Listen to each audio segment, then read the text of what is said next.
On est toujours en compagnie de Delphine Tiget-Di-Pisio, la gérante d'Amundi Patrimoine. Justement, on se penche sur ce fonds, le flagship d'Amundi. Un petit mot justement des caractéristiques de ce fonds.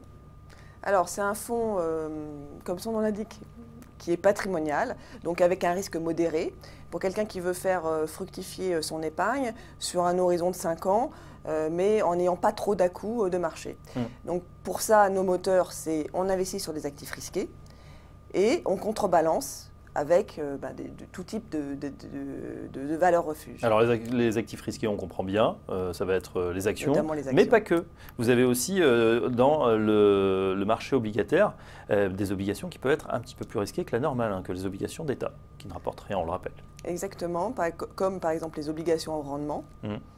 D'ailleurs, on fera vraiment la distinction dans les obligations, celles qui servent de valeur refuge. Donc, c'est des obligations émises par les États et principalement la valeur de refuge par référence, c'est l'État américain, donc les obligations émises par l'État américain, les treasuries.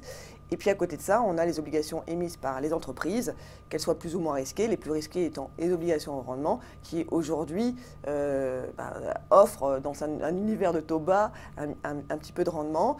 On a aussi les obligations des pays émergents, qui là nous font bénéficier et d'État, là pour le coup, d'obligations d'État et d'obligations privées locales, avec aussi un effet de change qui peut être intéressant sur les marchés émergents qui ont été plutôt bien impactés ces derniers temps.